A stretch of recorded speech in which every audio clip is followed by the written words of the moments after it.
We'll start our walk from the Barnluskin car park and we'll walk down the track towards Loch Cooleyvar. This is where one of our beaver families lives, who is actually one of the earliest families to join the beaver trial. They came over from Norway in 2009.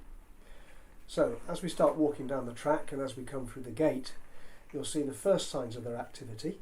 They've taken down a fairly large willow here just at the entrance to the track down to the loch. This came down last year. You can see all the chips around the outside, but you can also see where the willow is already growing back. And the fact that the tree hasn't come all the way down is because the Forestry Commission took the top off for obvious reasons. They didn't want a part old tree falling on someone's head. There's another one here that they've taken down, not all the way through again, and again you can see the regen, and now we're entering into the rainforest.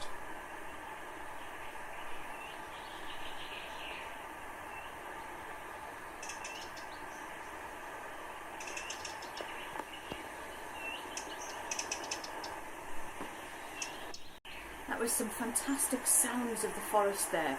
We're in an Atlantic rainforest and like the name suggests we get a lot of rain. We're very lucky today that the sun's shining and it's not raining, but average rainfall is a lot higher here than the rest of the UK, and that means we get lots of lichens and mosses and liverworts and bryophytes and fungi growing. It's a very biodiverse area and it makes it really green and lush and interesting. We've moved on into some hazel woods now, and this is another very, very special place. These hazel trees are ancient. This woodland is protected because of its age and the number of species that's living in here. It's a fantastic place to be. We're very lucky to live and work in this area.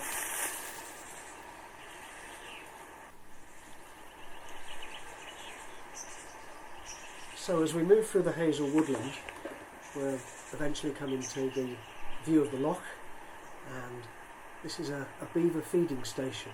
So you can see there all the strip sticks where they've been sitting in the shallow water, and they always prefer to feed in water if they can. It makes them feel safer, so they'll drag stuff down to the shoreline and eat there. You can also see one of our cameras facing there, so we have this on the beaver trail where they're coming in and out of the water. We're now approaching a lodge. This is the beaver's home. To go about constructing one of these, a beaver will burrow into the side of the bank underwater and then bring that burrow above the water level. This is the first chamber, if you like. They'll then start to construct the lodge, which is layers of branches and mud, a kind of wattle and daub construction. And within this lodge, there will be this chamber, the first one, for having something to eat, drying off, having a bit of a wash and brush up maybe, and then other chambers for sleeping and where the dominant female will give birth to kits. The branches here that make up the construction, many have had the bark stripped off. Bark is what beavers largely subsist on during winter. They don't eat the wood itself, and these cut marks made by their teeth are very distinctive. If the branches are a bit bigger, then they kind of work round them, so you get this pencil point shape. And if you're out and about in Knapdale and you see trees that have been taken down and there's a pencil point on the stump, then you can be pretty certain that beavers have been in the vicinity. The lodge is quite large. Last summer we felt that there were probably 8 beavers living here, adults and kits and teenagers, and hence the extra construction, which I think might be a kind of teenagers breakout lodge to give everybody else a bit of peace. It's only the dominant pair as well that breed, and we think that last year Millie gave birth to 2 kits here. When the beavers go into the woodland to feed, they'll follow a trail. They'll work in one area and coppice trees.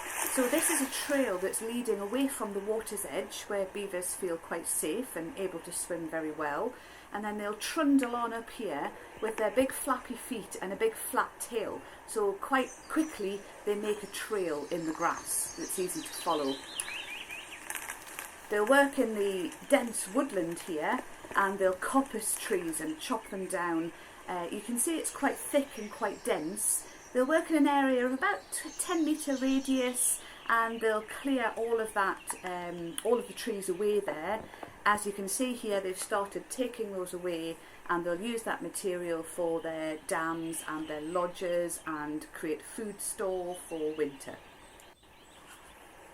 This area that the beavers have been working on has created a clearing, and you can see as we pan up here the extra light.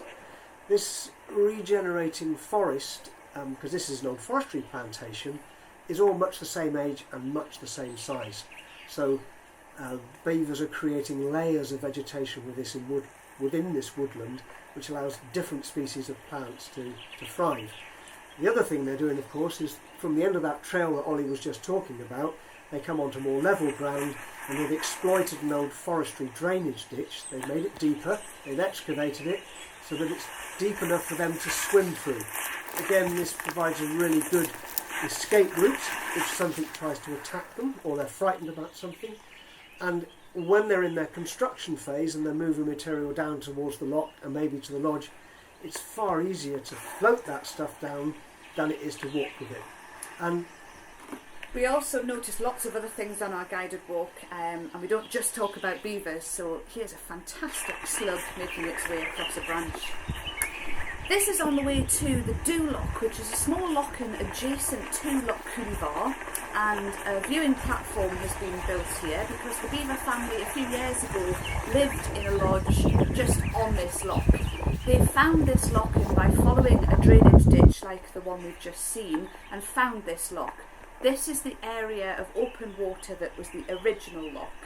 When they found this and decided to make their home here, they thought they would block the drainage ditch with a dam, and that flooded this area to make it larger. So it's about 10 times the surface area of the original Dew Loch, and the water level has gone up and down and then up again over the last few years because they've recently been working on that dam again, even though they're not living in the lodge on this loch now.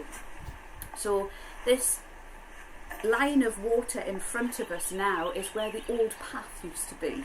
so the result of the beavers' activities is a whole new area of wetland. Wetlands are something that we are incredibly short of in the UK. Most of them have disappeared. So the fact that the beavers can put this back is creating some significant habitat for lots of other creatures. So this area is hooting with dragonflies and damselflies, lots of amphibians and invertebrates living in the slightly warmer, shallow water. This is attracting in bats and swallows. The standing dead timber is vital for wood-boring insects as part of their life cycle, and that's bringing in creatures such as woodpeckers. In some of the deeper water we are seeing otters, deer come down to graze, heron come here to fish. There's a whole host of species that are picking up all the spin-off benefits. It's also a fantastic place for birds to nest. We move away from the Dew Loch up onto the Knap, which is an area of raised land between the Dew Loch and Loch Coolivor. Up here we're in the Atlantic oak woodland. Again, another very special place. These oak trees are ancient, 400-500 years old. We've got lots and lots of biodiversity up here, the number of species that grow on and around these oaks.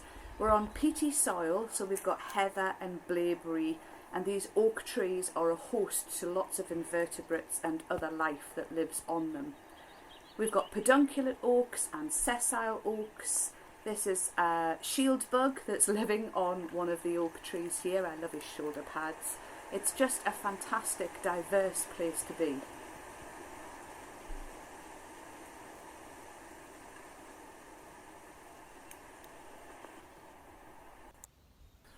So we're looking here over Loch Coolivor, and on the other side of the ridge is the Dew Loch that we've just walked up from. And this is an area that the beavers have been working for quite a long time. So when they first moved here, they spent about 4 or 5 years on the loch. Then they moved away, and the loch level started to fall as the dam leaked. And then the last year they moved back, and they started to exploit all of the new growth of willow and birch that moved in since they left. And here we've just seen one of their tracks, and this is a stand of willow that they've taken down. And this was only 3 or 4 months ago, and already it's regenerating. You can see this growth rapidly pushing up again. It's worth mentioning here that beavers are totally vegetarian. So They enjoy eating lots of fresh green leaves at the moment, but it's not just leaves of trees. They'll be exploiting all sorts of other things like water plants, reeds. They love lily pads and roots. And here we're now going to move towards the deepest part of the pool they've created, because this is where their dam is situated, and we're going to have a look at that. We're approaching the point here between the Dewlock on our left and Loch Coolievar on our right, where the beavers dammed the little drainage ditch that ran between them. You can see a few sticks there on the right hand side where the beavers have recently added to the dam. They blocked this drainage ditch to flood this area behind the dam, and they dredged up silt and mud from the bottom of the loch here to plaster the dam with. This has created a bit of a deeper pool at this end, which is a great spawning ground for fish, so we see more otters and herons on our camera trap here. The area to the left towards the Dewlock is another wetland area, which gives the beavers more access to their food source, to trees and plants and marginal shrubbery, that sort of thing. They feel a lot safer being close to or in water because they're much better swimmers than they are on land. We also tend to see lots of wildlife, as you've already seen, and here's a buzzard cruising overhead. They seem to like the beech woodland that's on the other side of the Dewlock. So we'll have a look at the dam in a bit more detail. Beaver dams leak, as you might be able to hear. There are three main sections of this dam, and this is the one where the water's going through, and this is the pool behind it. And now we have got some Atlantic rainforest weather, because it's chucking it down. So the beavers are regulating this water. So they build a dam for one or both of two reasons. It increases the area that they can feed in, which Ollie just mentioned, and they use it to regulate the water level so that their lodge entrance doesn't become exposed or their lodge doesn't become flooded. Because beavers just don't build dams for no reason. They regulate them on a daily basis. If there's a lot of water, they'll be pulling some of that mud and some of those sticks off to drain it away to ensure that water level remains stable. And for all the other animals that live with the beavers that rely on that water, that gives them, if you like, reassurance in some ways that that water level will stay the same, which is very important for everything from tadpoles to nesting waterbirds. This is a great place to show you some of the lichens up close. This is a strap lichen, one of my favourites. It's known as knicker-elastic lichen. This one's a crustose lichen. It looks very hard and crusty. That's one of the second category of lichens. And the third category is a leafy lichen. This is lungwort or pulmonaria, and it's actually got liverwort growing on it. Again, great example of biodiversity. That's another crustose lichen there. Here we can see another substantial tree that the beavers have taken down, and you can see all the teeth marks, the individual teeth marks where their top and bottom teeth have gone in on the stump. They leave the beaver chips around the stump because they're not actually interested in eating the wood. It's the bark and the leaves that they're after. This beaver chip that you can see here up close is one mouthful for a beaver. So Pete's thumb's handily there to give you a scale there. That's one mouthful. That's how wide a beaver can open its mouth. And you can see the ridges on the top and the bottom where the beaver has drilled its top and bottom teeth in and then been able to pull that chunk off.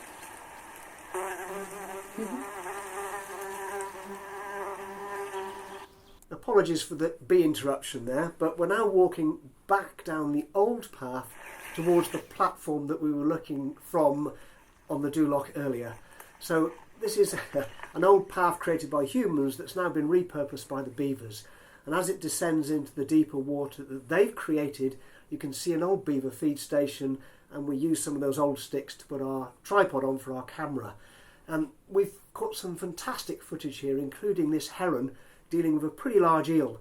And this was one of 3 eels it caught in about the space of an hour, just showing how wonderfully diverse this habitat, and particularly important because eels are a critically endangered species, and this wetland is providing some wonderful habitat for them.